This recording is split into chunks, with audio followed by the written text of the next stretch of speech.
Hello everyone and welcome back to Sim Racing Online. This is round 3 of the Multiclass Endurance Series Season 2. I'm really sorry for the strange glitches you're seeing on your screen. I'm hoping that they will be sorted out as the races continued. Unfortunately, I don't think they're going to be completely clean.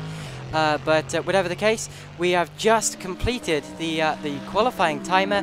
It's ticked to 0 and we're waiting to see the official order for the start of the race. This, of course, being round 3 of the championship. For round 1, we were at the Watkins Glen International Circuit, and then for round 2, last time out, I believe we were at NOLA, although that one did not have a stream, unfortunately. But yeah, this week we are back at Dijon Prenois, and yeah, I'm so sorry again for the glitchy stream. I promise I tried to fix it after the first round, and I thought I had fixed it. Obviously I hadn't. I'm quite baffled by that. I think it may be that the server's too much for my internet, but whatever the case, Michal Mazurek pulling back into the pit. He is actually on pole position in the GTE class. Sorry, let me just get my camera sorted out so you can see Michal Mazurek's green Corvette, which will be starting from the front of the GTE field, followed by Carl Middleton, who appears to be the second quickest GTE as it stands. In terms of the rest of the order, the prototypes seem to be pretty standard. Andre Borges, rather, is starting from the front of the grid, P1, followed by Roberto Bali in second place on the grid. Third place, and actually leader of the LMP3 class, I believe, let me double check that. No, still an LMP2, is going to be Pablo Finotti. Whoa, as the server ticks over and messes everything up. There we go, warm-up session about to begin. But yeah, it is going to be Andre Borges who takes pole for the LMP2 field, with John van der Geest on pole in LMP3, and Cathal Graf apparently on pole in GTE, not Michal Mazurek. So Mazurek will be lining up second in the GTE field. Let's show you how it looks from the front. There's Borges, there's Bali, Pablo Finotti, third place. He's actually moved up to the LMP2 class, despite... Actually, let me double check. I think he started the season... No, ignore me. He's been in an LMP2 the entire way through the year. I'm just getting him confused with another driver. But yeah, he will be starting from third place. Then we have Stefano Zonda, Dimitri Bushka, and then Didier Colo. John van der Geest will be on pole position in the LMP3 class, followed by Tony Talviti. Cathal Graf, top GTE. Eric Monet, third in LMP3. Michal Mazurek, second in GTE. Rob Milliken, Carl Middleton, third in GTE. Then Andrew Williams, Paul Anstey, Barrett Eriksson, Jens Roos, Jerry Chen, Dennis Pimenov, Ollie Bateson, Eric Klein, Norman Bruce, and those are the 22 cars that we have here today at the circuit Dijon Prenois. Let's ride on board actually with Tony Talviti as he shows us this short circuit here in France. So out onto the circuit he heads, and about to show us the circuit. There he heads through turn 1. It's a long right-hander at the Double Droit de Villeroy. And we're being joined in the commentary booth today by Max Shepherd for the first time on this series. Hello, Max. Hi, everyone. First race here in this series. I'm going to get really confused with all the classes because I'm just looking at the standard rFactor 2 HUD, so hopefully I don't get too confused between who's in each class. But yeah, should be a good race. Dijon's a very weird circuit. It's very undulating, very old school. Quite short too, with 22, 23 cars on track. Should be interesting. Yeah, certainly so. You see Talviti here about to put us onto a flying lap of the circuit, so you can see exactly how it looks from a driver's side view. That was the Curva de Pua he's just exited, and he's now heading out onto the Ligne Droite de la Foyne, which is in English the front straight, effectively. Here he goes towards the start of the lap. It is definitely a very short circuit. Formula 1 used it back in the 70s. There was a very famous battle here between Gilles Villeneuve and René Arnoux. There's the Double Droit de Villeroy again, turn 1. And now we head out into the S's, the S de la Sablière. And then it's a long right-hander down towards the Gauche de la Bretelle. This is where Villeneuve and Arnoux made contact. There's some very famous footage of that with Murray Walker commentating the whole thing. Now out towards the Parabolique, which of course is a double right-hand hairpin. Very unusual to see. You don't get many of those in motorsport. And then towards the Double Gauche de la Bretelle. In English that is double apexed something or other. I'm not entirely sure what else. Courbe de... I'm not entirely sure how to pronounce that. I think that's Gorgelis. And then towards the Virage de la Cume. And then the final corner at Courbe de Pua. It's important to get a great exit to this corner and run it right out to the outside there without going all four wheels over the exit line. Just so you get the best run down the start-finish line, the best run possible. And that is a lap of the Dijon Prenois circuit. It's 3.8 kilometers long, so that's really a very short circuit in terms of how race circuits go. And Talviti there judders his way around the back end of the circuit and onto another lap. So yeah, as you say, it's a track that really reflects the topography of the terrain. It's an old school track with gravel and barriers right by the side of the circuit, and it's one that I've raced at before and one that I finished on the podium at. It's a track that I really like. Mac, have you ever raced at this circuit before? Not online. I've done some single player stuff on rFactor 1, but it was the old track, so basically the same layout, but less runoff, basically no runoff, and gravel everywhere. So yeah, same layout, but essentially the same track. But it was 1984 F1 cars, so quite different. It's quite different to this. Yeah, it's going to be very interesting, especially seeing as this circuit was not designed for multi-class racing. It was designed, of course, for Grand Prix back in the day. They held Grand Prix here in the 70s and 80s, and yet today, of course, we have the added distraction of moving chicanes in the form of GTE cars, and also the rocket fast LMP2 cars, who are going to have to lap both LMP3s and the GTEs, and that, of course, is a difficult task for any driver, and it's definitely going to separate the men from the boys here today. Michal Majerek there just completing a lap and going back to the pits. I saw the checkered flag waving. I don't know if anyone else is out on track. It doesn't really matter because we are about to tick over to start the... there we go. We have just 25 seconds to go until we get to start the formation lap for this 90-minute race here at Dijon Prenois. Just waiting for the drivers to take to their places at the head of the field. So, Mac, I know you haven't seen any of these races before, but you have commentated on some of these drivers, and you've raced with this league before.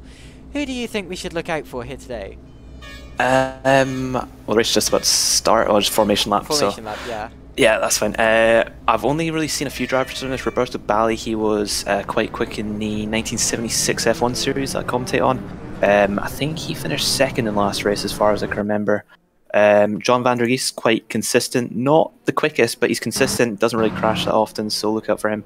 Tony Talviti, he was pretty quick as well. I'm not quite sure who's quickest in this series, obviously, because I've not watched and commentated it before, but yeah, a few drivers in here. Andrew Williams is really good in the last race I watched, really aggressive making, and yeah, able to get through the pack, so maybe watch out for him.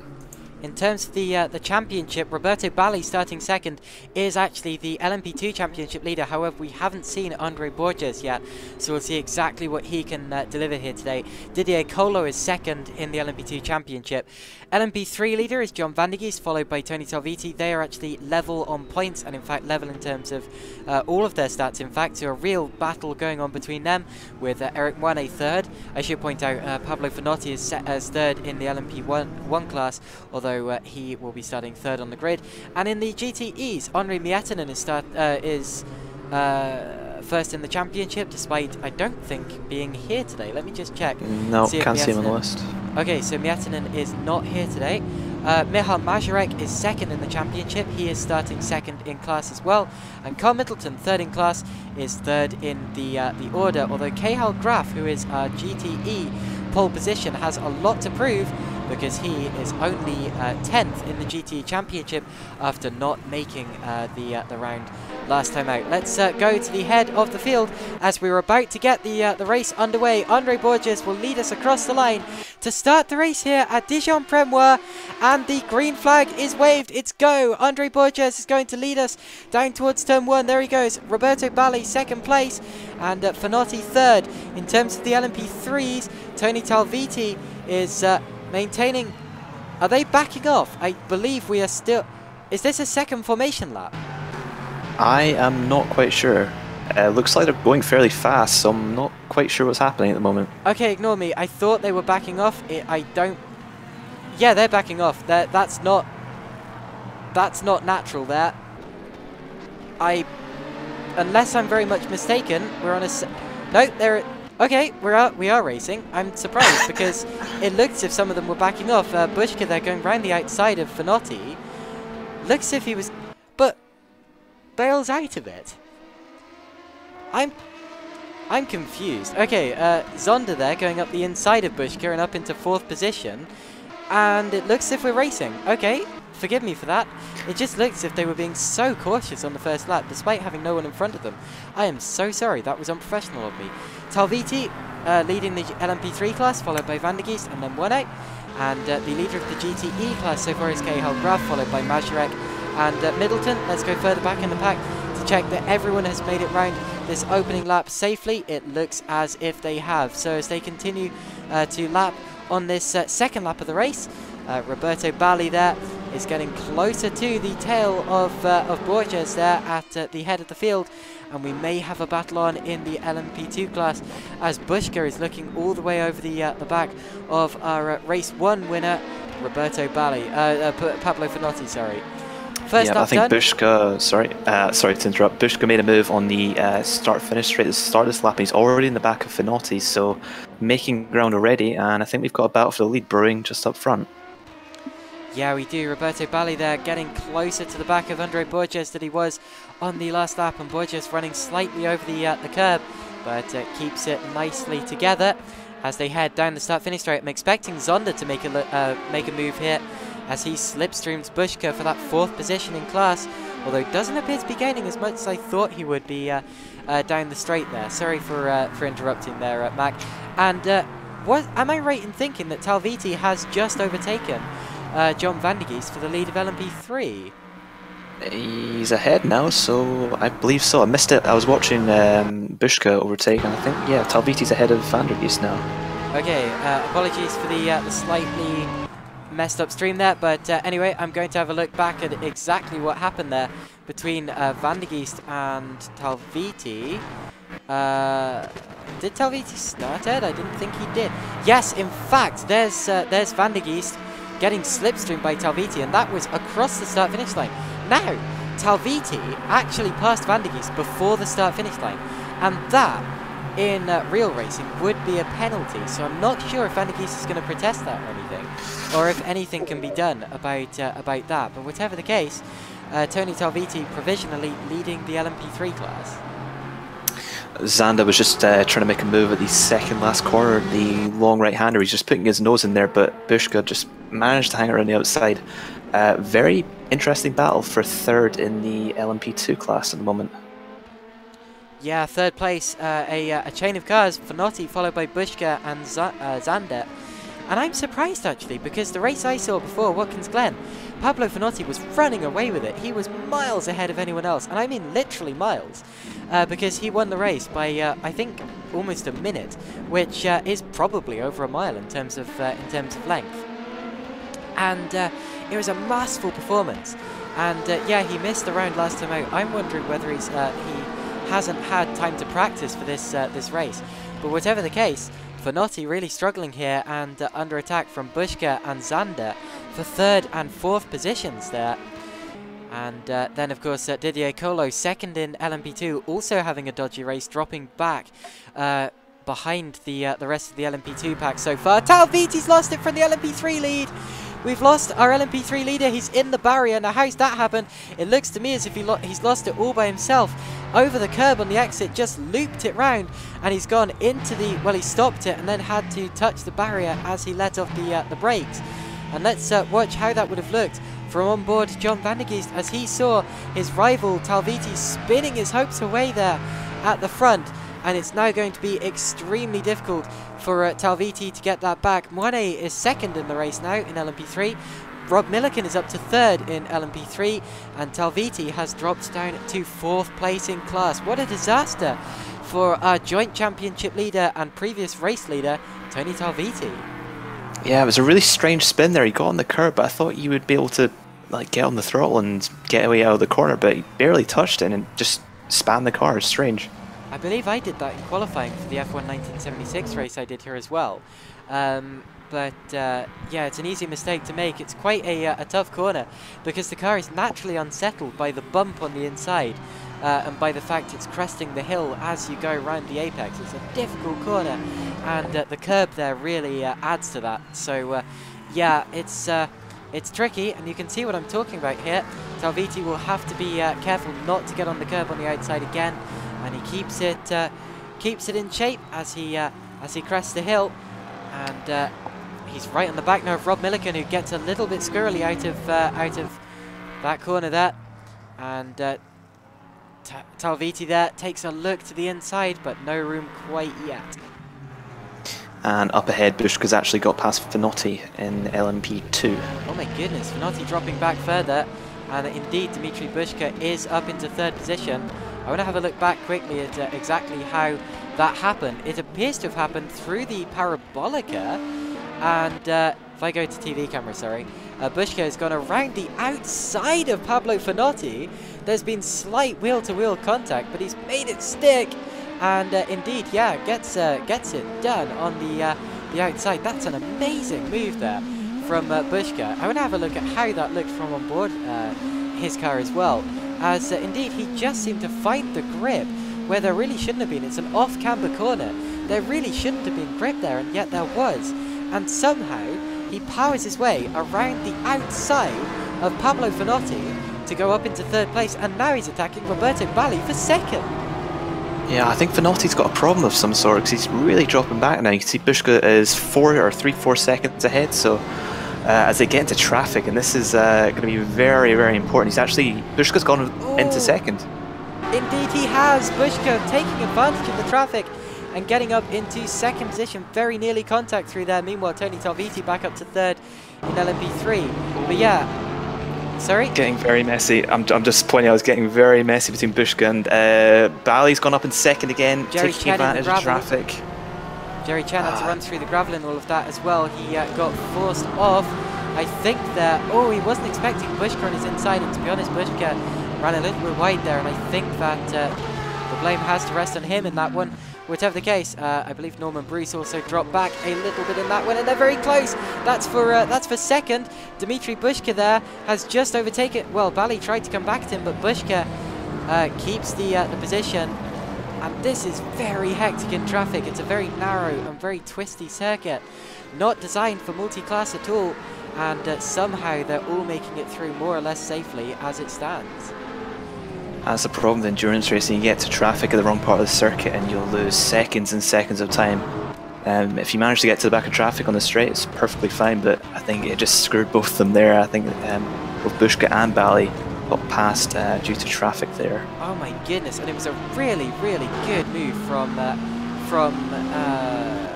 Bushka as well. You see him there going to the outside of Maciej Młynek. Michał Maciejek, sorry, wrong driver, wrong Polish driver. And Bushka there diving up the inside as they went three wide in an almost Hakkinen on Schumacher and Zonta-esque move. Unfortunately, then you had Jerry Chen getting forced to the outside. But yeah, Bali there demoted to third place, the LMP2 championship leader. And up into second goes Bushka. I want to have a look as well at where Tony Talviti is. There he is, running third in the LMP3 class, and how he got past Rob Milliken not long ago. It was a slipstreaming manoeuvre down the start-finish straight, I believe. Here he goes towards turn one on replay. And indeed, there he goes to the inside, straight forward, out-braking manoeuvre, and through he goes. Another driver who I'm interested in at the minute is probably Michal Mazurek, because he dropped a long way back a couple of laps ago, and he appears to have had a small incident. I see there, as he was running 12th and immediately dropped. Yeah, there he goes. It looks as if he spun off to the inside, and it looks as if he's done that all by himself as well. Yeah, just looping the back end round, the back end just losing grip, and finds himself on the grass bank on the inside. So Mazurek on a bit of a recovery drive in the GTE field, and Graf is still leading that from Middleton and Williams. Yeah, Mazurek just joining the back of this train, headed by Williams in the Porsche. They're heading through the last corner, I believe, 2 last corners. So Williams holding up a little bit, but yeah, interesting battle here at the back of the field. Zonda got very close to getting up to 3rd position there. He's attacking Bally on the exit of turn 1 and up through the S's, and not quite managing to find a way through. Roberto Bally holding it, and Bally's been dropping back a bit since the start. He's going to be a little bit disappointed by his performance here so far. They're just lapping Rob Milliken in the LMP3 car, and my goodness, he just didn't quite know where Milliken was going to go there. And of course, it's the responsibility of the slower cars not to get out of the way, but to hold their line and to remain predictable. And Milliken was not remaining predictable in that one at all. And Bally very nearly doing a very good job actually to avoid running straight into the back of Rob Milliken in the LMP3 car there. That was a bit dodgy. Yeah, it's a little bit dodgy when you get up to the back of a very slow endurance car in front, especially on a narrow track like this. You don't really know what they're going to do. Zanda making a mistake there on that lap, hitting the inside curb and getting a little bit oversteer, so he's dropped back a little bit from Bally. And Borges there getting a little bit held up through the first couple of corners. Now that's Van der Geest doing exactly what he has to do, just holding his line, remaining predictable. But it is meaning Borges is struggling to find a way through. And here comes Bushka. He's taking a real look, a real swipe at Borges. And is he going to pull off another? Bushka's got to move this contact. He tried to, but I don't think Borges knew exactly that he was there. And they come to blows. Luckily, no more serious than what we saw. And let's have a look from on board. Yeah, but oh my word, Borges just didn't know that he was there. They were alongside on the exit of the corner, and Borges getting held up by Van der Geest. Obviously, just had a blind spot there, and my goodness, I thought that was going to end up being much, much worse than it actually was. Bushka's going to be a little bit annoyed at that one. Yeah, that could have ended at a very nasty accident there. I'm not sure if Bushka actually managed to avoid it because of reactions. It looked like from my screen he managed to get out of the way with like superhuman reactions, but scary incident there. Yeah, goodness me, it's always terrifying when you see leaders coming to blows, and also when you see them coming to blows alongside the LMP3 leader. You don't know if they're going to end up taking out 3 leaders in the space of one accident, which I've seen happen before. It's always gutting when it does happen, but yeah, whatever the case, they continue on their way. And still there's a battle going on in the GTE class. We saw them being the most hotly contested class last time out, as Mazurek there is taking a look at Jens Roos as they're coming down the start-finish straight. This is for, I believe, 5th in class, and Mazurek going to the inside towards turn 1. They're almost going side by side ahead as well, and Mazurek has the line on Jens Roos. Roos is going to have to give him the room, and Michal Mazurek gets up into, let me work it out, 1, 2, 3, 4, 5, 6th position in the GTE class as of now, as Ericsson attacks Williams for 3rd. Yep, good movement from Mazurek there, just using his slipstream into turn 1. It's a very, very long right-hander into turn 1, and it's getting very heated up in this GTE battle, getting very close to the Parabolica there. Still close between the LMP2 leaders as well. I'm sorry for skipping up and down the field so much. I just don't know quite where to look, because there are battles going on all over the place. Good to see everyone here in the YouTube chat. I'm glad to see you all joining. Actually, quite a decent number of viewers here. We're in the double digits. Bill G says Andrew Williams and Jens Roos go Redline Racing 2.0. So we have a Redline supporter here today. Good to see. Andrew Harper says that maybe too spread out at the start. They weren't in very good formation at the start. Only a guess though.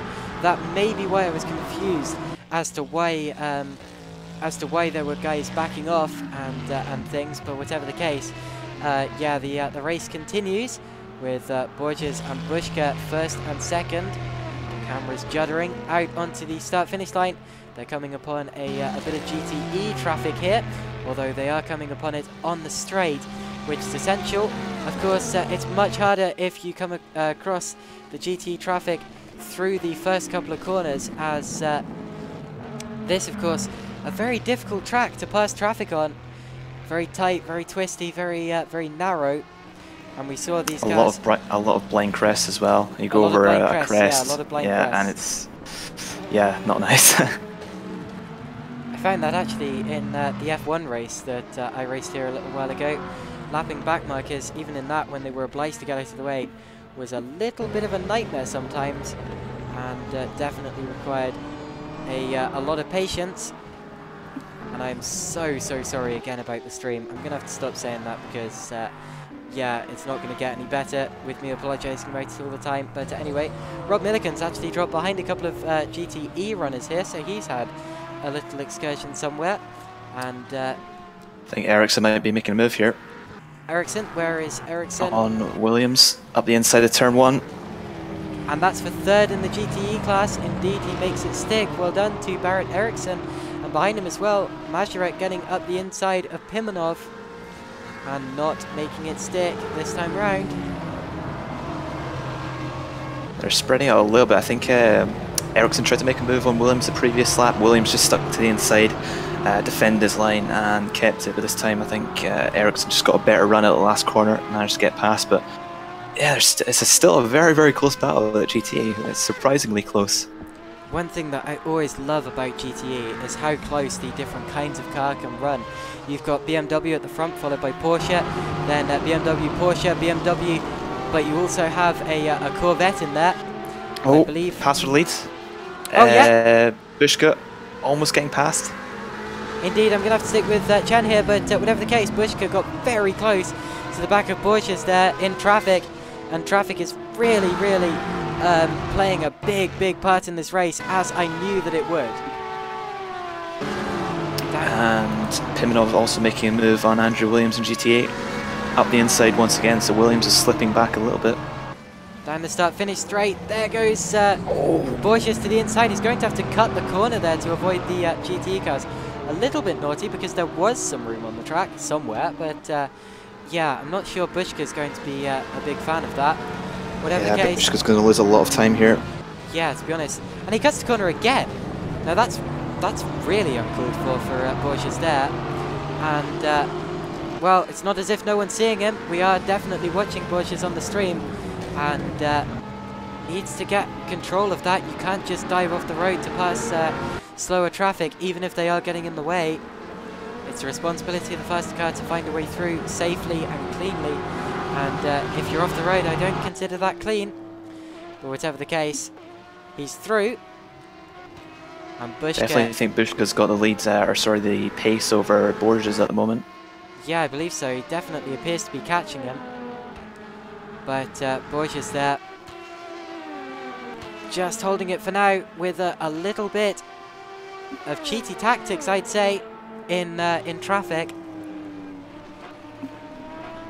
On to lap 17 of the race. It says lap 18, but you have to remember the formation lap counted, unfortunately. 20 minutes out of 90 minutes into the race, and the battle for the lead continues with Bushka catching Borges as they go. Catching, and as they getting past even traffic. more traffic. Yep. Coming up to the back of an LMP3 car this time. Bushka's lost it! Bushka's lost it through the parabolica. Now that was unexpected. Did he hit the back of the LMP3, the GTE car? No, he didn't. He just lost on the curb, very much like we saw, who was it? Tony Salviti doing earlier on, although his was on the outside curb. Bushka still in second place, but that gives Borges a little bit of breathing room. Roberto Balli a little way back, but yeah, that gives Borges a little bit of breathing room, and that's unfortunate there from Bushka. Yeah, lost about 4 seconds. It's a weird corner parabolica. You just, it's got, I don't know, it's just very undulating, and you see the cars just sliding through there every lap. These LMP2 cars, very stiff in terms of setup, so they don't really like corners like that. Just looking at the YouTube chat, Bill Grewcock saying pit strategy will be interesting depending on who is running softs and who is on mediums. Good point there. Yeah, strategy was definitely something we saw coming into play last time out. We, especially in the LMP3 class, I believe it was decided on strategy, where we had Talviti going for a 2-stop and Van der Geest going for a 1-stop. This wasn't last time out, this was at Watkins Glen, sorry. And Talviti only caught up to Van der Geest right at the end and had to really race his way past. But ended up... No, sorry, it was the other way around. Van der Geest made the 2-stop and Talviti made the 1-stop. And Van der Geest had to race his way past Talviti. Did manage it in the end to win that race, but yeah, it was definitely interesting to watch the strategy of these cars, and I'm expecting them to pit at about 40 minutes in. Might be why Finotti's gone a little bit back in terms of pace. Might be running different tyres, mediums, hards. Not quite sure, depending on the strategy. Possibly. That was something I didn't think of, but yeah, he may well have started on harder tyres than his peers and his rivals. But yeah, we'll have to see how that works out later on in the race. Of course, if he did... I can imagine the front... Sorry, go on. Yeah, if he did, that means that this stint is probably going to be longer for him, and then he may well make a pit stop later on in the race for the softer tyres, where he will be faster in the second stint. And then, of course, he will have to make up the ground on track, as well as just in the pit stages. Sorry, Mac.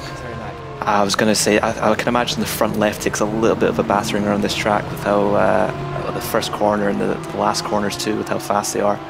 But yeah, it should be interesting to see how strategy plays out. I'm hoping Finotti's on harder tyres and that he's just dropping back because of the pace difference. But as far as I know, there's no way to tell, so won't really know until the pit stops, I guess. Yeah, I'll have to keep an eye on it, but for now, it's all about making sure you're in good track position and making sure you hold your tyres and don't let them go off too quickly. We still have about 20 minutes to go until we see the first scheduled pit stops, and until then, it's all about track position, just finding clean air relative to your opponents on track. Although, of course, in endurance racing and multi-class racing, clean air is not something that's easy to come by and not something that lasts long. It's easier for the GTE cars, of course, because they only have to worry about getting past rather than actually passing cars at the same time. And to get past, of course, that just means you have to hold your line and leave it up to them to find a way through. But yeah, that's what we're about to see demonstrated here by the Corvette of Eric Moine here, coming through from behind him in the LMP3 car. Currently second in class and sticking rather nicely to the back of John Van der Geest, not letting him get away. This is a good performance so far from Eric Moine, who had some pace near the start of the race at Watkins Glen, I should remind you, and unfortunately everything just went to pot a few laps in, and he started dropping back and eventually, I think, retired from the race. But he's continuing to run at this point. As very wide in the background, there goes Borges, our leader, again running off the road and wide, exceeding the track limits to pass a GTE car. And I can imagine his rivals are going to have something to say about that by the end of this race, because Bushka is obviously quicker than him. And oh, Moine has a big slide there and goes off the road to the inside. But as I was saying, I think the only reason that Bushka is still behind Borges for the lead of this race is because Borges has been abusing the track limits so much. Yeah, you could make that argument. There's dirt being kicked up ahead. I think that might be Borges going off the track again. Oh, quite possibly. I'll see if I can pick him up. But yeah, Borges still leading this race. It's only 1.1 seconds though, so the gap's come down. That was 5 seconds a few laps ago after Bushka's spin. Yeah. I'm more interested in the GTE class because we have the ongoing battle between Ericsson and Mazurek. That's been the case for the entire race so far, and Mazurek still yet to find a way past Ericsson, although he's really threatening him and really pushing him.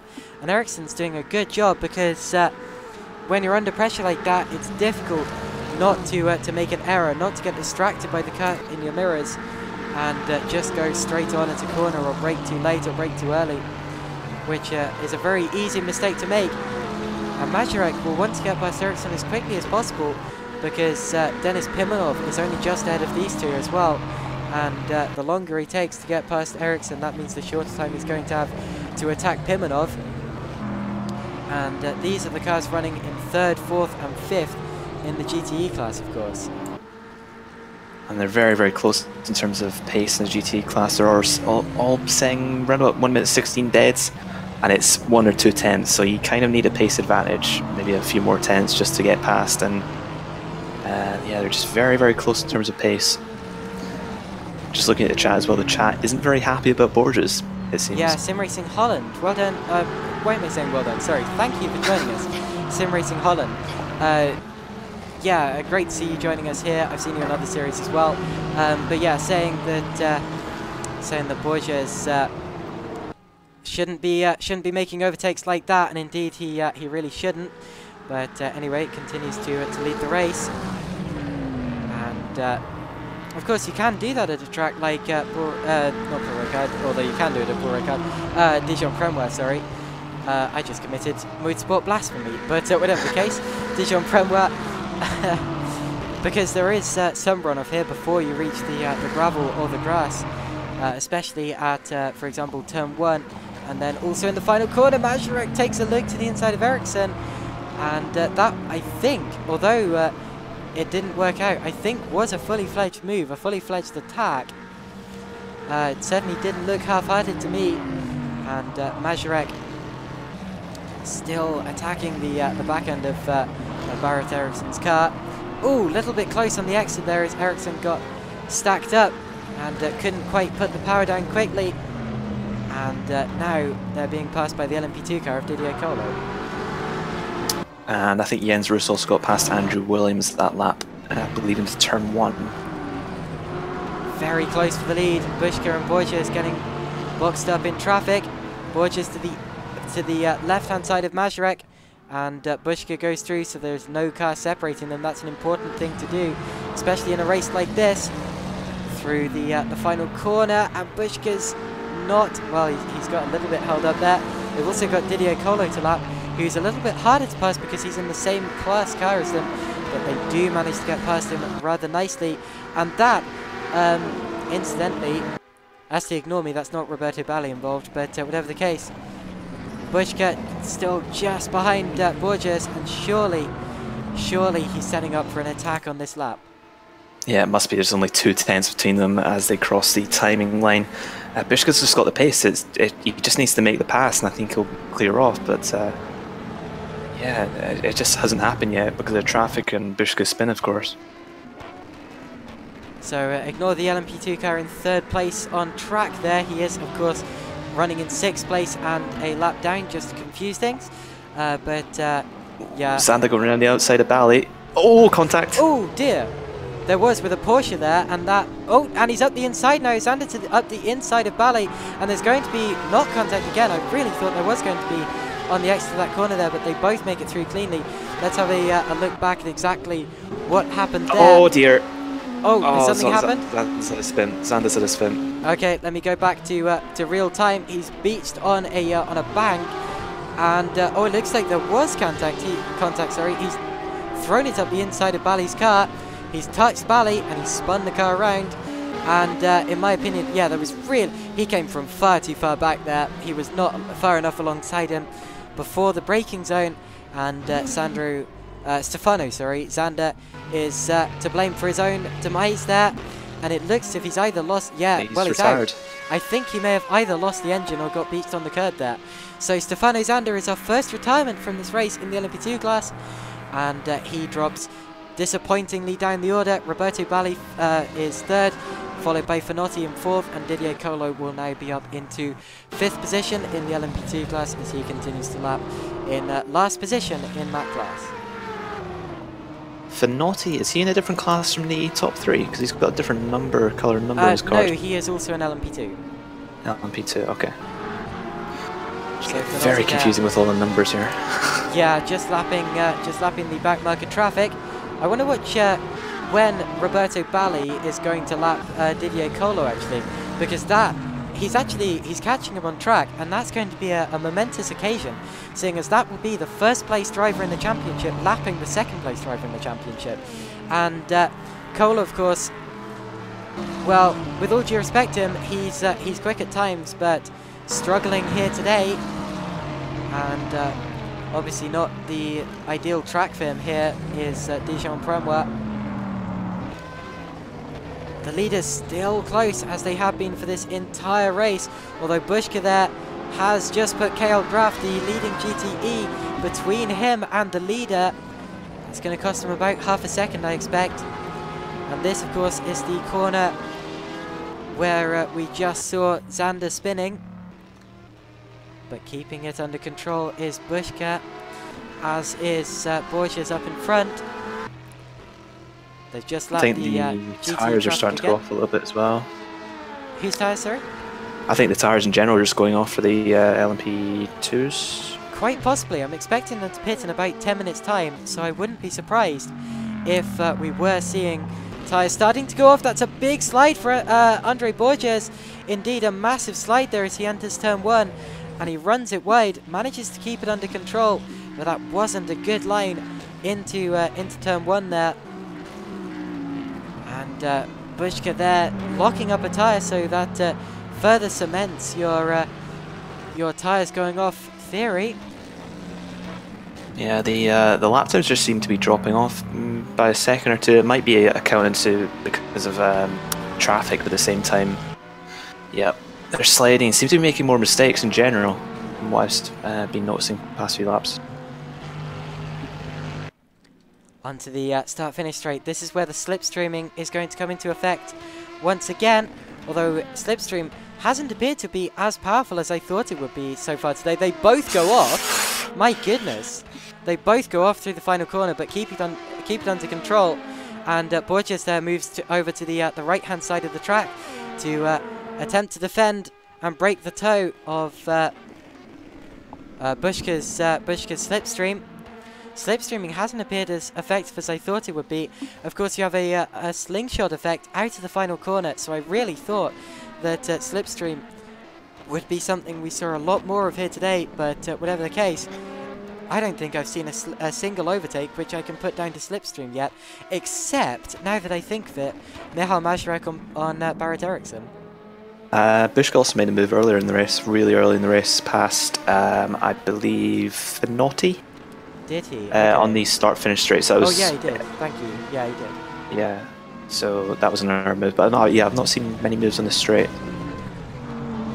So after almost 35 minutes of the race, it's Borges still leading from Bushka, second in the LMP2 class. Roberto Bali, our championship leader, is third in the LMP2 class, followed by Pablo Finotti, our race 1 winner, and then Didier Colo in 5th place.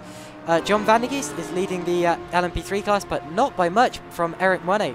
Monet really sticking with him in this race so far. Then we have Tony Talviti, joint championship leader, who will be losing points to John Van der Geest if they finish like this. KL Graf is leading the GTE class, followed by Carl Middleton and Michal Mazurek. Then we have Barrett Eriksson, Rob Milliken, Jens Roos, Andrew Williams, Jerry Chen, Ollie Bateson, and then we've lost Dennis Pimenov, followed by Eric Klein, Norman Bruce, and the retiring Stefano Zander, and then Paul Anzi. So how have we lost Dennis Pimenov? It was only a minute ago. It's a recent retirement, and it looks to me as if he's just pulled off to the side of the circuit. No incident. Indeed, he. It looks as if downshifts. Oh no! Has he double downshifted and blown the engine? It was 4th to 2nd gear, and it seemed to be very quick. Parabolica. So they hurt him. Oh no, it was down to 1st gear. He went down to 1st gear, and that's what blew the engine. So Pimenov blowing his engine, as Rob Milliken is our first pitter from the LMP3 class. He's obviously going, or quite probably going for a 2-stop strategy, as he'd have to run quite a long way from now if he was going to reach the end. Although not as many people as I expected setting up for a 2-stop, and it seems that. Oh, this is getting close as Borges and Bushka have some traffic there. That's Talviti, 3rd place in LMP3, who they're going to have to negotiate to the outside.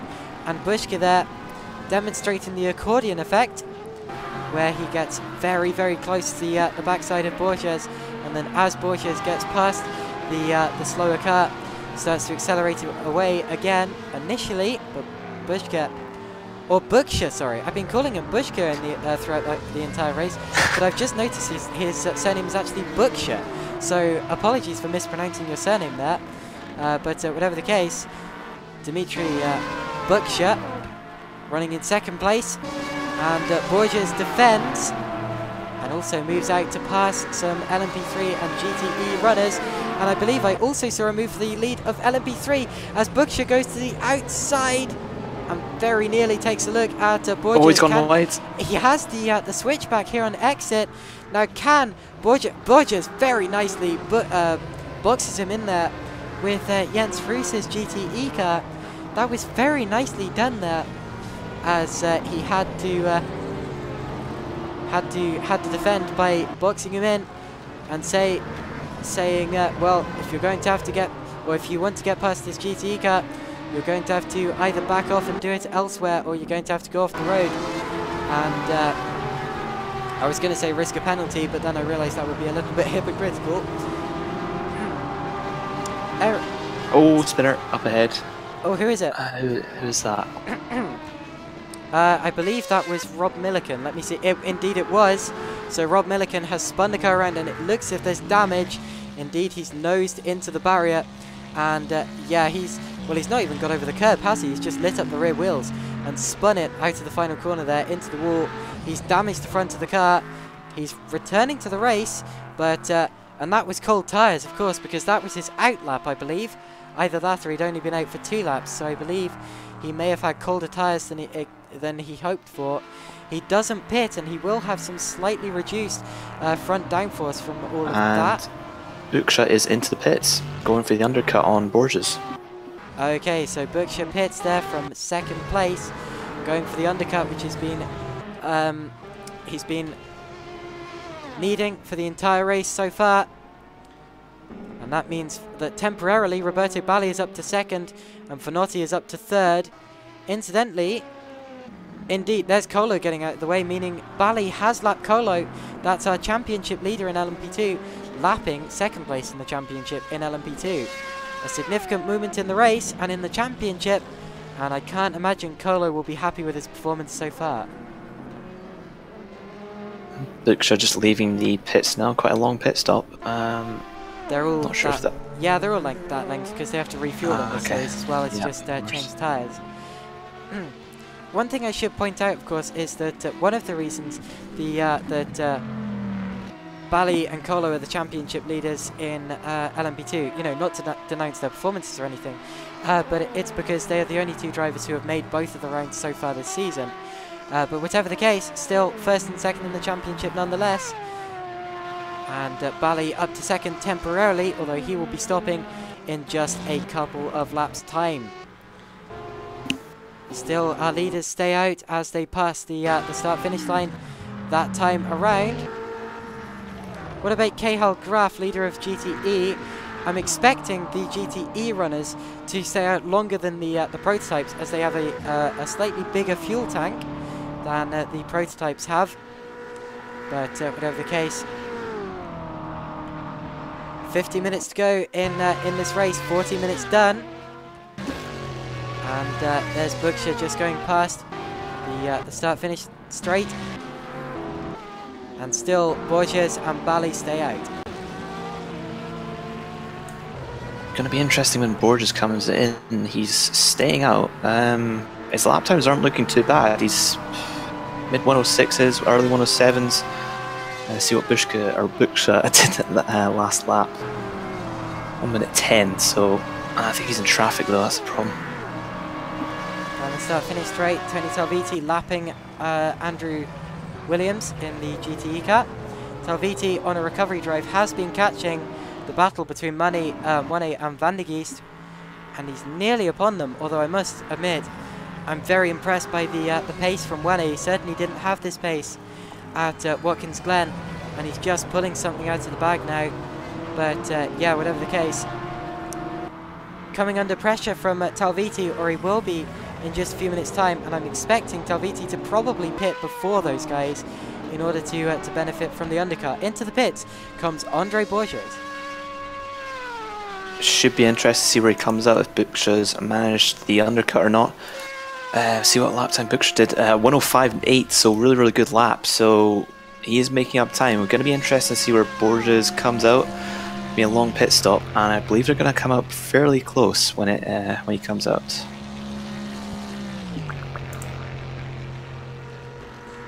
Money right on the back of Van der Geest now.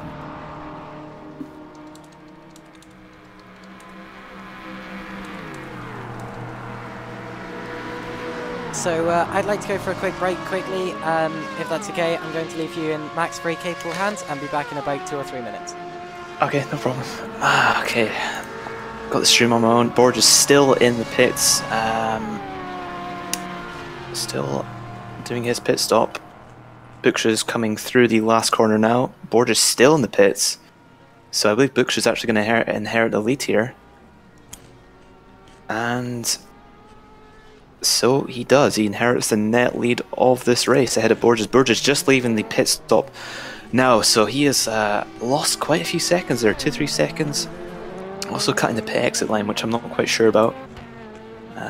But Buksha's up into the lead now, ahead of Borges. He's net lead. He's third on track right now, but that will become the proper lead of this race once Bally and Finotti pit for the first time.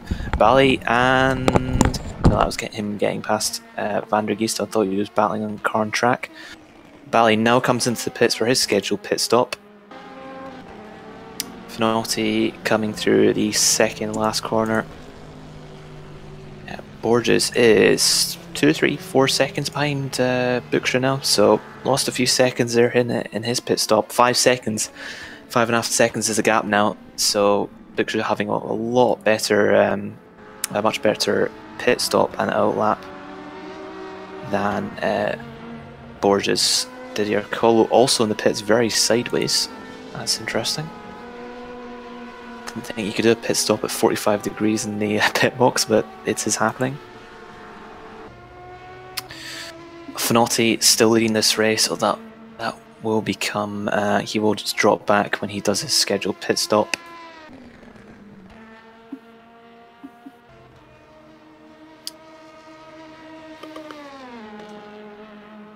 Colo's out of the race, DNF. I don't know how that happened.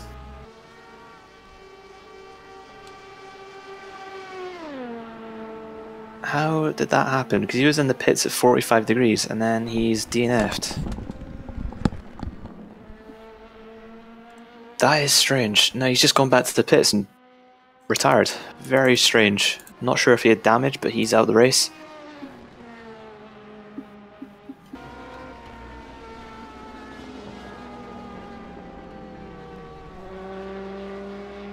If you're just watching the stream just now, Caitlin's taking a 2 or 3 minute break just to see something, so I'm doing the stream by myself. I don't have control over the stream, Caitlin does that, so I am your sole commentator just now. She'll be back very soon though. Van der Geest getting past Monet, just about, and Monet spins at Parabolica. Just, I think the tyres have gone off. I don't think he's pitted yet. No, he hasn't, so the tyres are starting to go off in the LMP2, LMP3 class.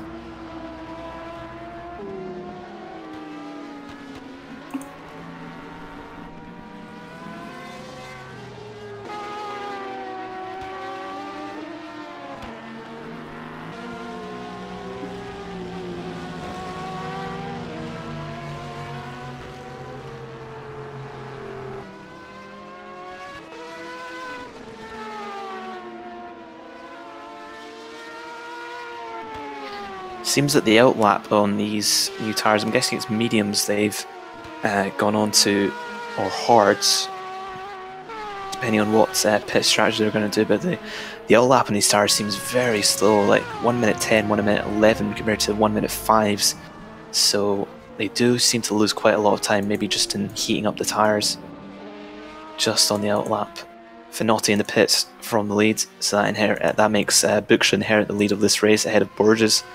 Buksha's having a fantastic race, leading the race. He was down in 5th or 6th, and he just had to overtake 4 or 5 cars just to get in the lead. Hey there, Mac. I'm back. I've just had a quick break, but I'm completely fine. Yeah, of course, crucially, Bushka has the track position ahead of Andre Borges.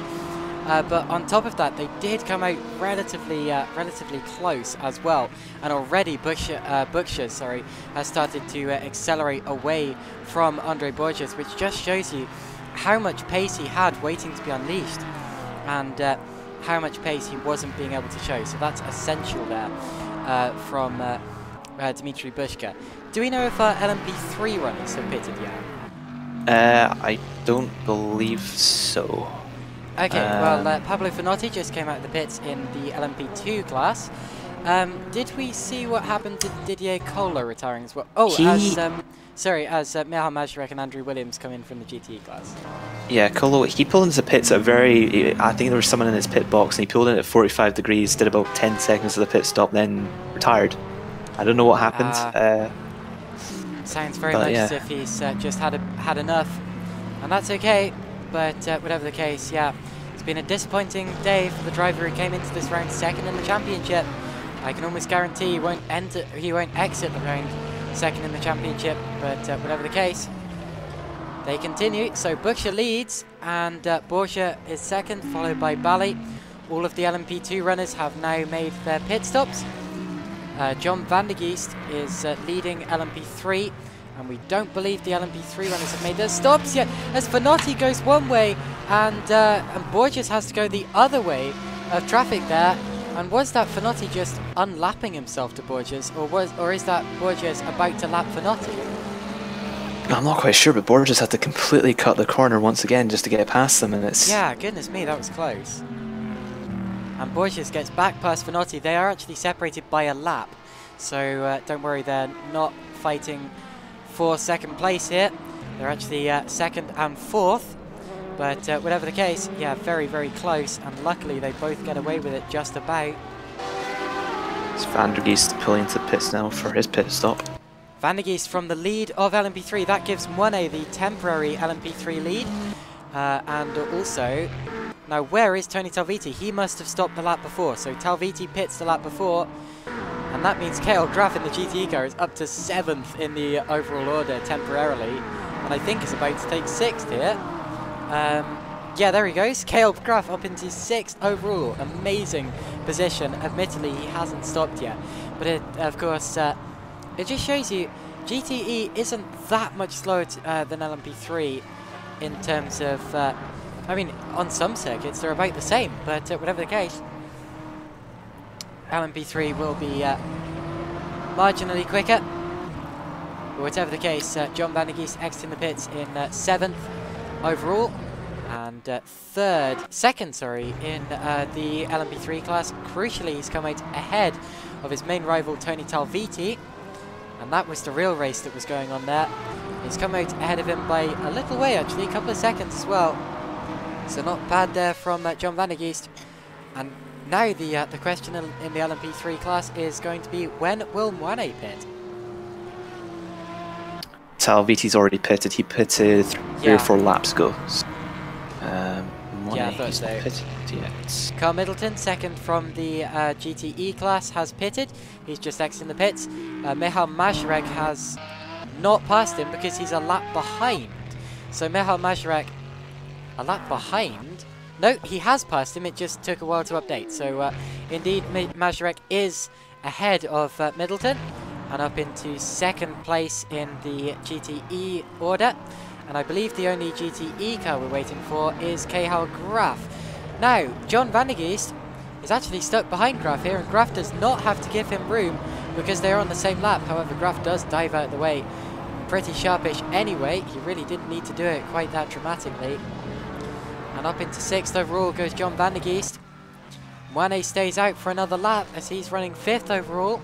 He stays out for another lap, but I expect he will pit this lap or soon, and maybe he was starting the race on the harder compound tyre, which would indicate that he possibly has even more pace to give in the second stint. Just a chat saying that there's stream problems. Not fun watching slow motion. Yeah, I'm so sorry about these. It's starting a little bit, yeah. These unfortunately, these have been going on for the entire race, and they will probably continue for the rest of the race as well. Really sorry about that. Nothing we can do. We're having serious technical issues. I think it's that my PC can't handle this server for some reason. Or my internet anyway. But yeah, not really anyone's fault, and I'm just really sorry about the low quality. Bill Gruco also saying in the chat, LMP3 and GT are similar in top speed, but LMP3's downforce gives them a big advantage in corners, which makes sense considering the different aero packages they run. Yeah, very true. It means that at some tracks, for example, if they were to race at Le Mans de la Surf, I would expect the GTE to be setting either virtually identical lap times or faster due to the reduced drag. However, at the majority of normal circuits, the LMP3 is marginally quicker due to the downforce. Although there have been circuits where they've been very, very similar in pace. I remember watching the Golf 12 Hours a couple of years ago and seeing GTEs and LMP3s lining up together on the grid and thinking, wow, you know, I wasn't expecting that. But yeah, they were genuinely setting very similar lap times, even though the LMP3 is still probably the car to have. But yeah, whatever the case, LMP3s and GTEs, not that much difference in terms of power. I seem to be about 2.5 seconds difference here, which isn't actually too much. It does mean we're expecting lapparies in terms of the race, but it doesn't mean you should be completely embarrassed if you are an LMP3 driver behind the leading GTE driver. But anyway, on to lap 41 of his own race goes Eric 1842 rather, and I'm still watching him. I'm still watching him and wondering when he's going to make his pit stop, because he has been running for the entire race so far without stopping, which is pretty impressive. It means he probably started on a harder compound of tyre and continues to lap in the lead of the race. Has Cahill Graf pitted from the lead of GTE? I don't believe that he has either. So we're still waiting for him to make his pit stop, and it seems that some drivers are going for slightly different strategies to others. Yep, some going for the... I think most people are going for the one stop. I don't think I've seen any people going for the two stop here. It's going to be one stop still the way I expect. I don't think anyone would risk a two stop strategy. You'd have to make up so much time on track, it's just not worth it. I don't think there's that much time in terms of pace difference between the compounds as well. Yeah, that means I really don't think that a two-stop would benefit anyone in any circumstances. Except maybe if we got a bit of weather, like a bit of rain, but let's face it, that's not going to happen. So, yeah, the race continues on its way, and we're just waiting for a couple of guys to pit. There's Borges just lapping Majerek there. And you see the sheer pace difference as Borges goes wide again. You see the sheer pace difference between the LMP2 cars and the GTEs. They are, of course, the two most different cars on the circuit. And especially through the corners, the LMP2s with their monstrous downforces, just downforce meters, sorry, just monster the GTEs. Buksha's actually pulling ahead of Borges by about 2 seconds a lap at this rate, which is crazy. I don't know where this pace has come from. Cahill Graf just coming out the final corner and once again not pitting. It's as has been the story of the race so far for that driver, but whatever the case, it's amazing to see drivers holding the tyres for quite that long, and if indeed they are on harder tyres, they did really well to hold on to the fights at the start of the race as well. And obviously the tyre compounds aren't separated by anywhere near as much as we thought they would be. And Monet is pitting. Finally pitting. Indeed, there he goes. So Monet from the temporary lead of the LMP3 class. Where is John van der Gies? He's just coming around the back end of the circuit now. That's the corner there known as, let me just find it, the Curva de Pua, the final corner that he's just going through as you watch him, and then out onto the final straight.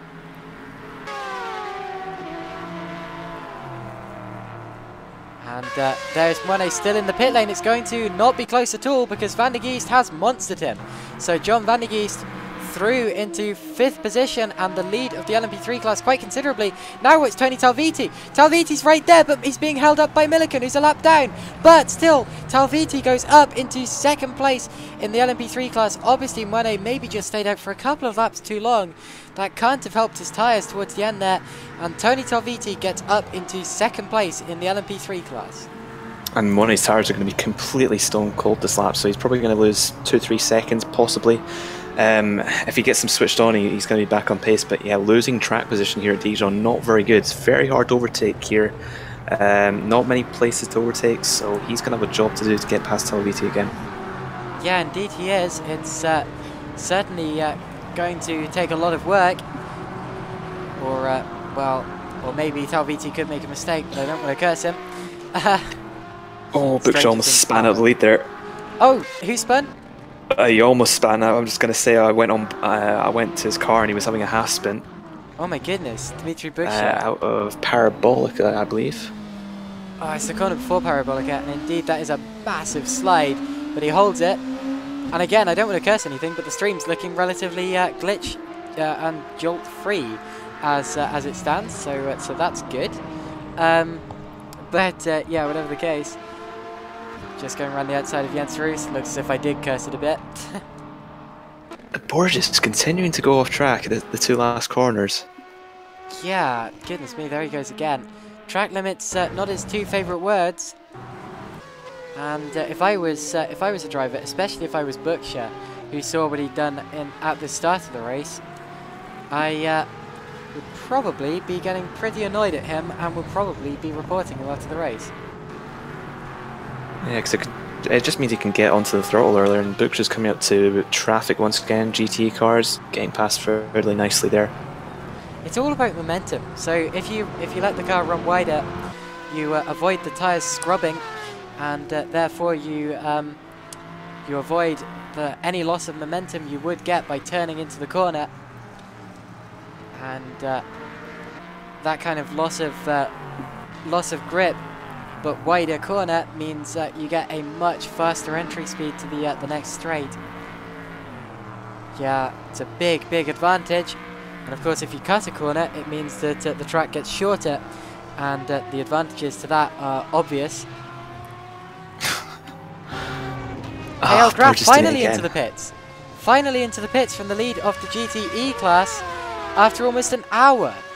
Goodness me, I could barely make my GT3 car last an hour.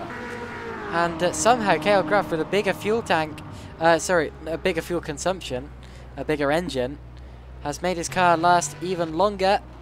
It looks as if he may be about to drop behind Mazurek, because Mazurek is only just coming out of the final corner now. So I think Mazurek is about to claim the GTE class lead. Yep, I think it's going to fairly... Oh, Graf's actually leaving the pits now, but oh, I is it? think Oh, no. Mazurek's...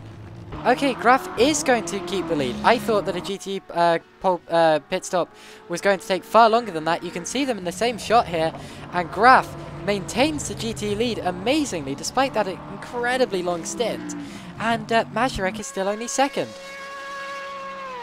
Obviously, if you pit later, you're going to have to put less fuel in the car, so it's going to take a shorter amount of time. So very true, very true. So you're going to have a shorter pit stop. I'm not sure how long the pit stops are, but it makes sense you're going to have a shorter pit stop if you put less fuel in. That is indeed very true. Very, yeah, good spot. Anyway, Kale Graf leading us around. He'll be on cold tyres, but he'll be warming them up quickly. There's no quicker way to warm up the tyres than to race. And Graf obviously straight on the limit. Towards the final corner he goes. Needs to be careful of the curb. I wouldn't want to get on high curbs like that with completely stone cold tyres. Although it does depend on how the car's feeling on its out lap. Kale Graf across the start-finish line, and he will still be classified as the leader. I believe he's led lights to flag in the GTE class so far. Although, of course, we're not yet at the flag. We still have half an hour to go. And after another half an hour of racing, we're an hour in with half an hour still to go. And it's Dimitri Butcher, leading, followed by Andre Borges, who again goes off. Then we have Roberto Bali, Pablo Finotti, then our LMP3 leader John van der Geest, followed by Tony Talviti, just getting passed by Bukshire there.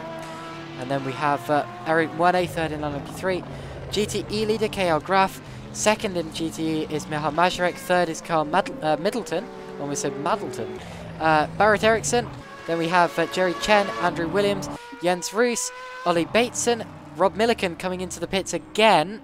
So Milliken in for his second stop, and will he repair the damage that he picked up in that incident with the wall earlier? Possibly. Unfortunately, he's a long way behind the rest of the LMP3 field, and actually losing to some GTE cars as it stands. And then we have Paul Anstey, Norman Bruce, and we've lost Eric Klein. So let me have a look back to see where we lost Eric Klein. In the Corvette, looks as if he's had... Oh, he's had a big spin. Yeah, he's had a big spin all by himself. And did he lose the engine, or did he hit... He's just lost the engine. Either that or he's given up. Looks... Okay, he's given up. So Eric Klein out of the race, and unfortunately becomes our fourth retirement out of the 22 cars that started this race. Borges is starting to close Bukshire in a little bit, about a second last lap, so Bukshire's in clean air as well, so it's interesting to see the pace difference between those two at the moment. Bukshire seemed to have the advantage early on, and Borges seems to be coming back. Although Bukshire is respecting track limits. Yeah, I don't want to talk about that too much, seeing as we're not in a steward's point of view, but a stewarding position, sorry. But I can't imagine the other drivers are going to be very happy with Borgia today. Whatever the case, the race continues with less than half an hour remaining now.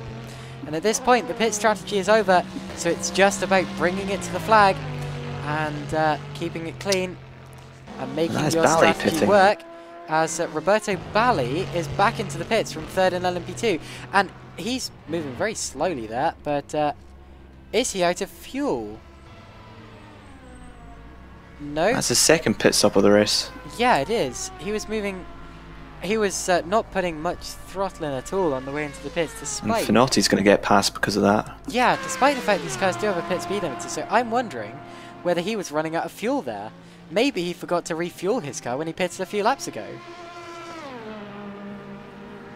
It's definitely possible, and indeed Pablo Finotti goes up into third place here in the LMP2 class and overall. And Bali continues to drop.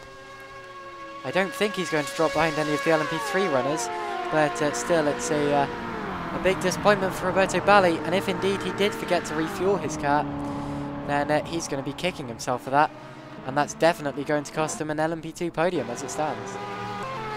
I'm just rewinding to see if he did run out of fuel. Yeah, quite possibly.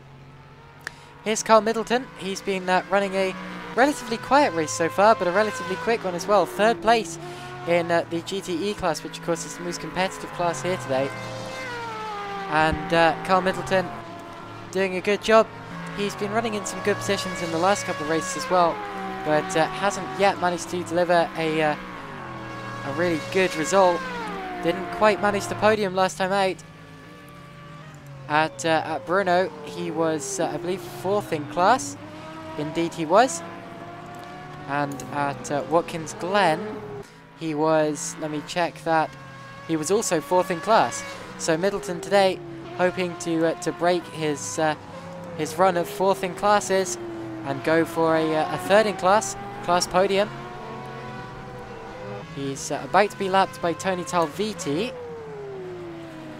And Tony Talviti, of course, is another driver running third. So this is third place in LMP3, about to pass third place in GTE. And Talviti, of course, losing points to his main championship rival, John van der Geest, who will take the lead overall of the LMP3 championship, sorry, if they are to finish as they do now. I think Moni is dropping back from Talviti, so 24 minutes left in the race. I think the race is just about calming down. Now, the battle between Bukshire and Borges could still happen. Depends on traffic, I guess. Really So depends on traffic if they hit the wrong traffic at the wrong time.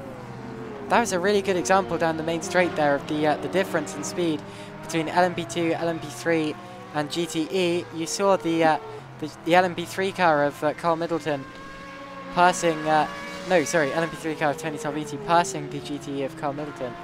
And then you saw the LMP2 car of Pablo Finotti coming out of nowhere and just monstering them on the straight. Masses of power in that LMP2 car. And also would have got the better run out of the corner prior as well due to the improved levels of downforce in that car. Here we see the race leader, Dimitri Buksa, still leading this race by a good number of seconds as it stands. And definitely liking this Paul Ricard circuit, not Paul Ricard, Dijon Prenois. Why do I keep calling it Paul Ricard? 2 French tracks. You'll be calling Magny-Cours next. Yeah. Goodness me. Well, welcome back to Charade for the round 3 of... my apologies. Racing here at Le Mans. I mean, this is Le Mans style racing, so I suppose that would work. Through the final corner for another lap comes Dimitri Buksa. And we're about to start lap 59 of the race. Meaning, if I do some quick arithmetic, we should end up with about 75 laps, I expect.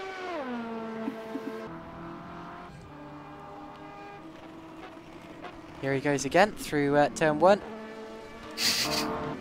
And Borges there in a little bit of traffic. But clearing the GTE cars rather nicely. So, since we've calmed down a little bit for now, Mac, out of the 3 classes here today, which one do you think you'd most like to be part of? I kind of feel like the top class, but I drove that car for about 2 laps, and it's got such a limited view in terms of the vision. It's really, I don't know if that's for me, because I'm more used to driving open wheel F1 cars where you get so much more visibility. I'm not quite sure. I think I like the pace of like the LMP 1 or 2 cars. I don't know, GTE probably.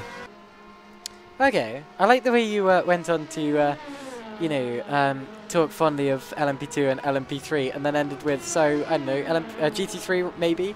It's mainly the vision. The vision's the problem for the LMP2. Yeah. I just don't like how limited it is, and I guess you could change the camera and the seat position and stuff, but it's just so, like, it feels like you're looking through a letterbox. No, I totally agree. That's one of the things I always struggle with prototypes in general. And let's demonstrate that, actually. If we ride on board with Andre Borges, this is what he will be seeing at this point in time. And while you can see the track, it's difficult when you have an apex, especially off to the left, because of where that bar is, where the windscreen ends. And it's also difficult with all of those distracting wires and sticks in front of you as well. But yeah, whatever the case, I much prefer cars that are less twitchy, and you wouldn't expect that, seeing as I love historic single-seaters. However, a historic single-seater has a very different type of twitchiness to... Oh my word, Borges in the grass there, my goodness. But yeah, a historic single-seater has a very different kind of twitchiness to a modern... as Borges passes the GT car off the road again... I'm just laughing at the chat. It's Bill Grucock saying, oh, first he said you forgot Rouen when we were listing French tracks, and now he's saying it's obviously difficult to see track limits when you've got that bar there. Obviously, yeah. But yeah, whatever the case. As I was saying, but the problem with LMP2 cars is that they're really, really twitchy in the way that they have masses and masses of grip until they don't, because of all of the aerodynamics. If you get that car slightly sideways, you're going to lose all of that aerodynamic grip, and it's just going to go around. You can't drift an LMP2 car safely, at least. And that's why I'm much more of a GTE guy. And I'm not all like, you know, smoke and drift and whatever. You know, I don't try to drift, but I do like my tail to kick out a little bit on acceleration. You know, you want the rear end to be eager, and that's how I like my cars. So GTE definitely my favourite, although it really does. It really is different styles for different people, and I respect anyone whose favourite style is the LMP2 or the LMP3 cars. Yeah, I agree. I think it would be fun though, right? LMP2 and LMP3. I would find it really fun just trying to work my way through traffic and doing that. 'Cause I do karting races, like endurance races, and it's fun getting up to traffic, kind of. As long as they don't hold you up too much, but like trying to get past them in a clean way without like losing too much time. I find that fun, but I'm not sure about driving the LMP2 car in terms of the vision. I like that too. It's kind of like it's exhilarating. Yeah, it's a nice feeling. And it's always cool going on board with the LMP2 cars, like the front nose cam, I think it is, and just seeing them weave their way through like not even 2. I was going to say 2 seconds a lap faster. It's about 10 seconds a lap, so a lot faster. Yeah, we're on board with an LMP3 car here. This is our LMP3 leader, John van der Geest, as he shows us turn 1 of the course, sorry, also known as the Double Droit de Villeroy, and then through the S's. And I'm hoping we'll see him come upon traffic soon, although of course he won't catch it as quickly as the LMP2 cars will. I do see a GTE car a little bit up the road. You see how you have to clip the second apex there for parabolic, sorry. And there you see Bucksher, coming out of nowhere and diving through on the left-hand side. And sometimes that can really catch slower traffic unawares. I've done a bit of endurance racing myself, and although you get blue flags, and although you see them in your mirrors, it still catches you off guard when you see a car coming through that quickly. And sometimes you still don't really know where to put yourself. And the strategy aspect of endurance racing is really, really interesting. You can be a slower car and still win the race if your strategy is just absolutely nailed. Unlike F1 where you need to be fast like all the time, consistent as well. This is more thoughtful because obviously the races are longer, so strategy will have more of a place in the race. Yeah, of course, and I mean these races aren't longer than Formula 1, of course, but yeah, they are very, very long races, and that means that you don't want to be on the wrong tyres for too long. There's a lot of time for you to lose pace in, to lose vital seconds, and that means that the strategy side of it is definitely an important part. And then you have traffic as well, although you can't really predict traffic, as of course you don't know exactly where on track they're going to be, and they move at such different rates. You're always going to have some kind of traffic if you're an LMP2 or LMP3 car. GTs don't have to worry so much about that, but they do have to worry about not turning in on a prototype if one gets up alongside them. Bucksher just went very wide at turn 1, almost hitting the gravel on the outside. I think he just overshot the corner. Oh, Borges is off in the gravel. No. Indeed he is. Borges off in turn 1 from 2nd place. Where's Finotti? Finotti's he's about 30 seconds back. But let's have a look at exactly what happened to Borges. He just lapped Roberto Bali, and looks as if he just overcooked it and went into the gravel. Actually touched the wall with his rear wing, and that won't affect him too much. There'll be no damage from that, but whatever the case, yeah, a scary movement from Andre Borges, and he returns to the track still in 2nd position. I think he got a massive slipstream from passing lapped cars, and because of the overspeed he tried to break his normal point, locked a tyre and slid into the gravel, and obviously the gravel's not going to slow you down too much. Yeah, slight tap on the wall. I don't think there's going to be too much damage, but 17 seconds behind Bucksher now. 17 seconds is the gap for the lead with just 15 minutes to go, so he'd need to pull in over a second per lap if he was going to take the victory here. Oh, Bucksher's in the pits. Oh, is he?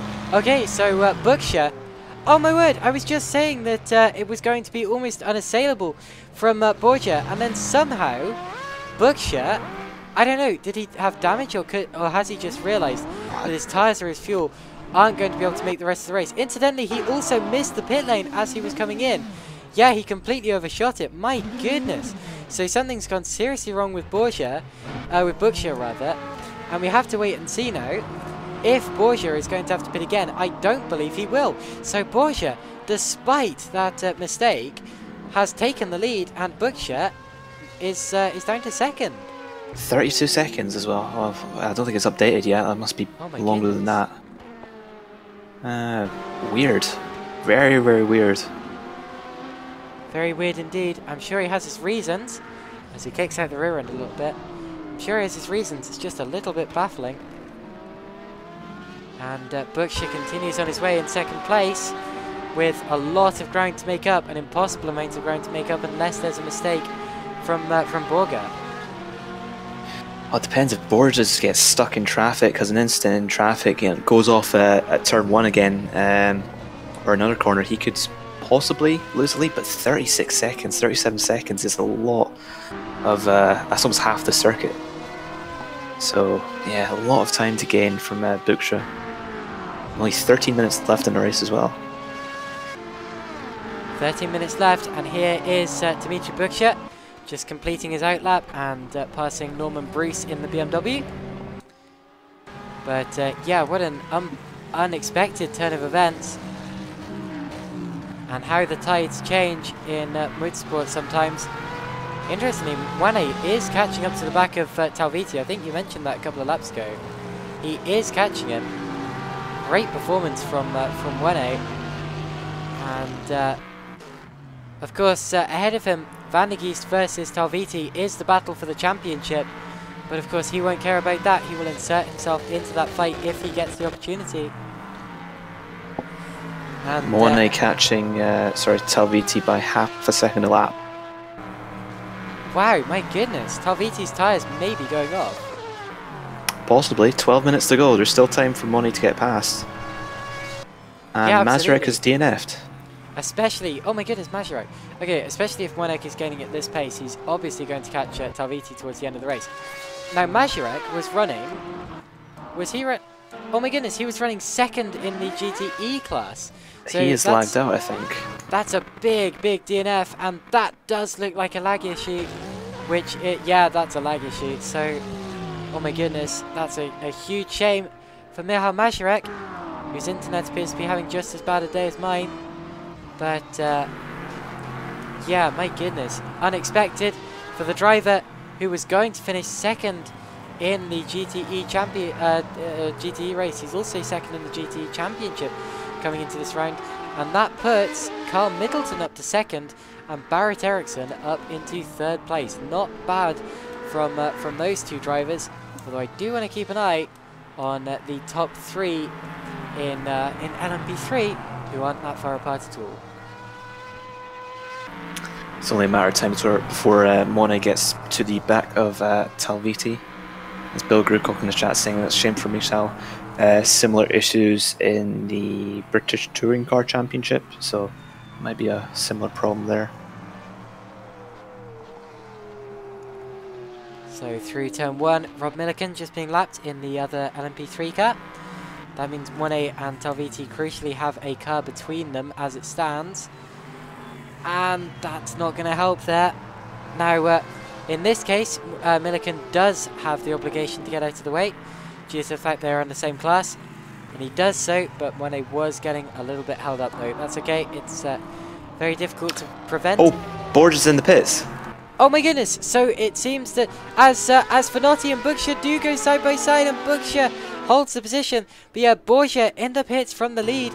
I was wondering whether he was going to have to stop, seeing as Bookshire did, and does that mean that Fanotti's going to have to pit as well? Quite possibly.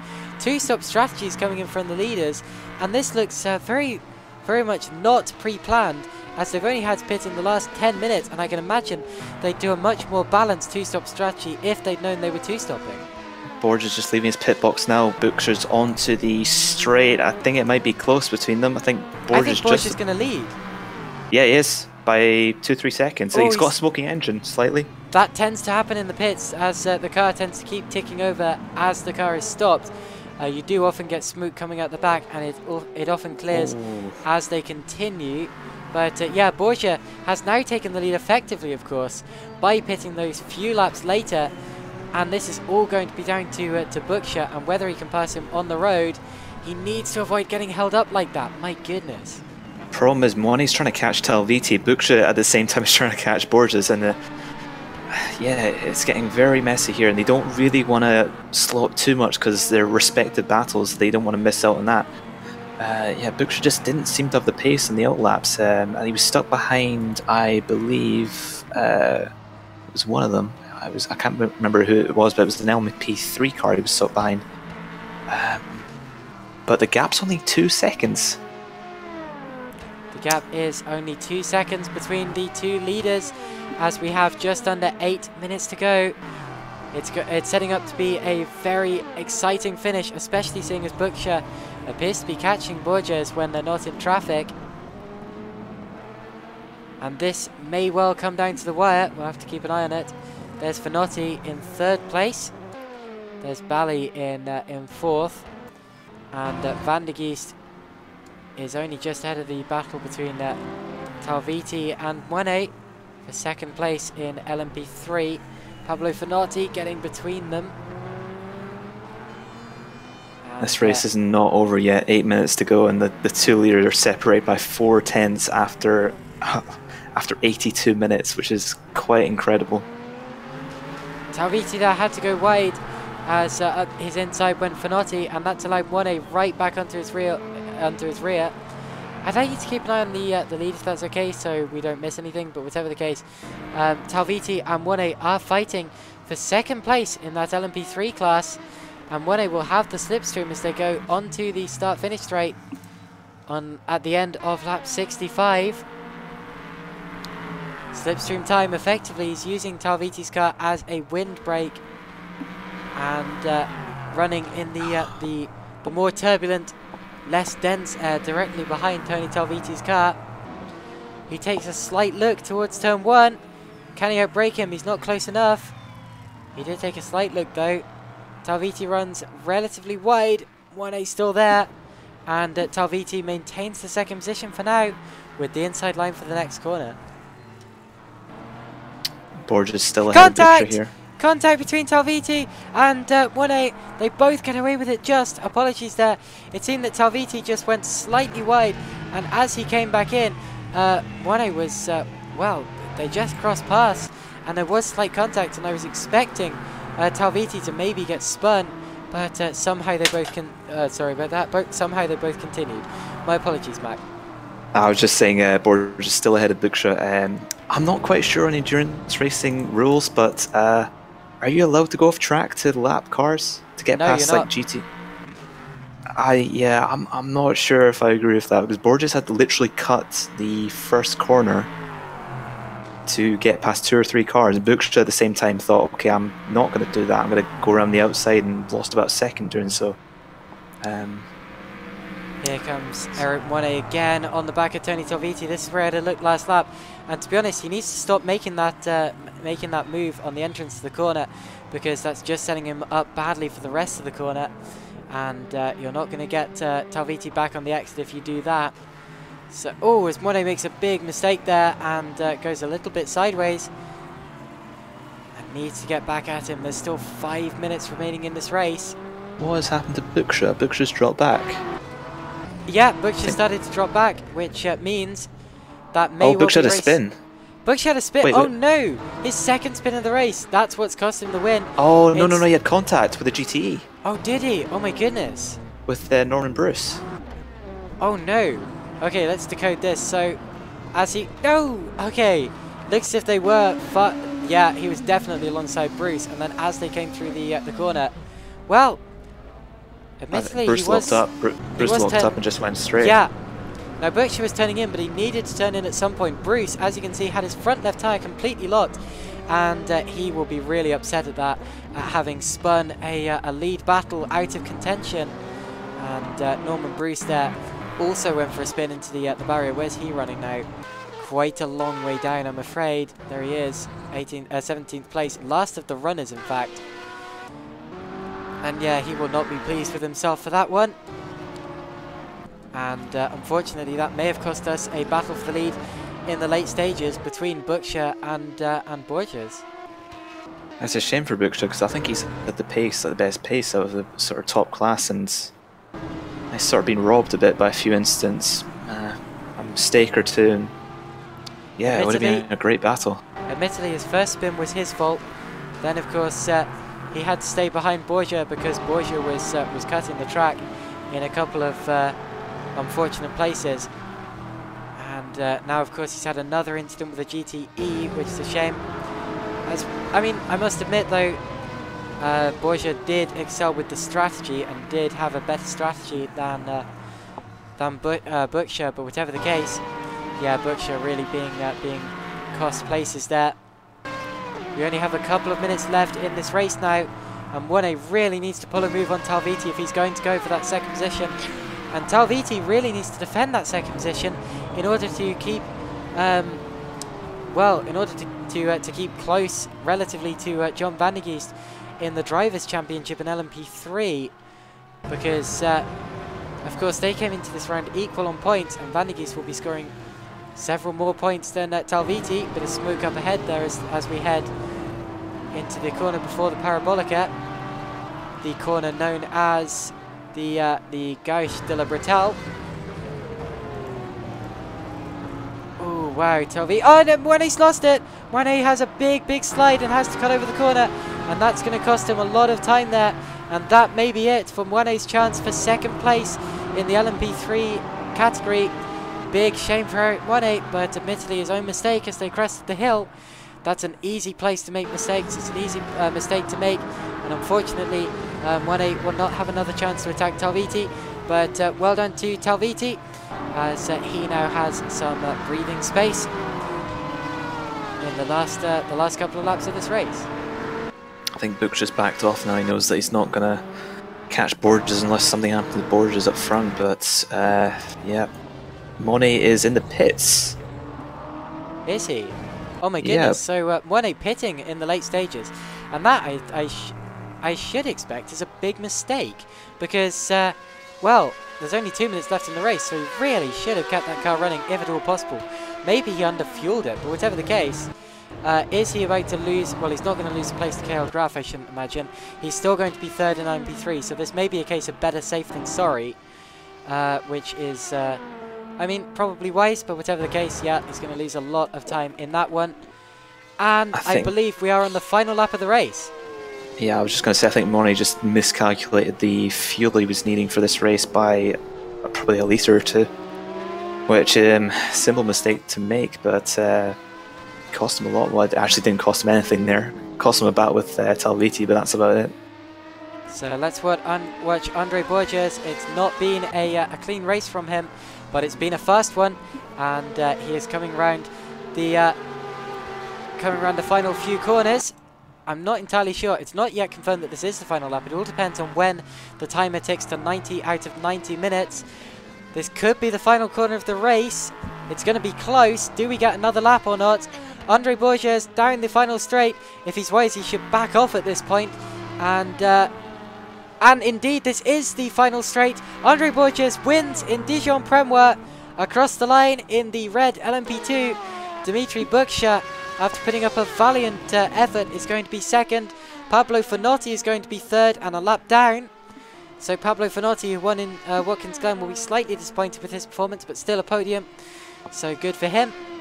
Fourth place is going to be Roberto Bali, but I want to look back at the LMP3 lead, because this is John van der Geest. Actually, where's KL Graf? Okay, Graf is going to cross the line after him. So John van der Geest now coming through the final corner himself. The car de Pouant. Not Pouant, that's a corner at Spa, sorry. The Courbe de la Pouat. There we go, that's better. And down the final straight, John van der Geest there claims the championship lead of LMP3 and the race victory, followed by Tony Talviti. And here comes KL Graf to win the GTE class. Graf wins that. great race from Cahill Graf as well as John Van der Geest. Carl Middleton. Now, did Middleton make the flag? Yes, he did. Good. He's already finished. Next finish is going to be Rob Milliken in 16th position. There he goes in the LMP3 car. And that is everyone. So I'm going to run you through the order. It was Andre Borges who won the LMP2 class, followed by Dimitri Buksha, Pablo Finotti third place, then Roberto Balli, who came into this round as LMP2 championship leader, may also still be championship leader due to making the most rounds, but a disappointing fourth place finish for him.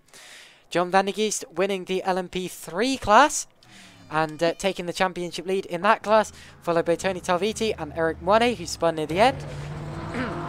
Cahill Graf won the GTE class, followed by Carl Middleton, Barrett Eriksson, Andrew Williams, Jens Vroes, Jerry Chen, Ollie Bateson, Paul Anstey, Rob Milliken, Norman Bruce, and then we had retirements in Michal Mazurek. That was quite a dramatic one. Second place in the GTE Championship coming into this round. Eric Klein, Didier Colo, second place in LMP2, and Denis Pimenov and Stefano Zander. So, unfortunately, not a clean race, but a very entertaining one nonetheless. Max Shepard. Yeah, it was a really, really good race, especially at the end. Didn't expect some pit stops near the end, which caught us a bit by surprise. We thought the race was calming down a little bit. But yeah, some really good battles, especially for the lead of each class. So, unfortunately, that is it for today's race.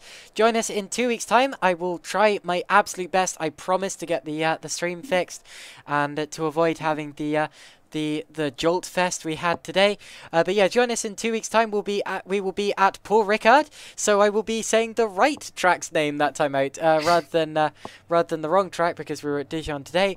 But yeah, join us in 2 weeks' time for Paul Ricard, and also we will have Max Shepard covering Max Shepard and Matthias Markel, covering the DNF series, the F1 McLaren M23 series. That will be on Sunday, the 14th of April, from Kyalami. I believe that's going ahead. Yeah, we will catch up with you again there, Mac, I'm sure.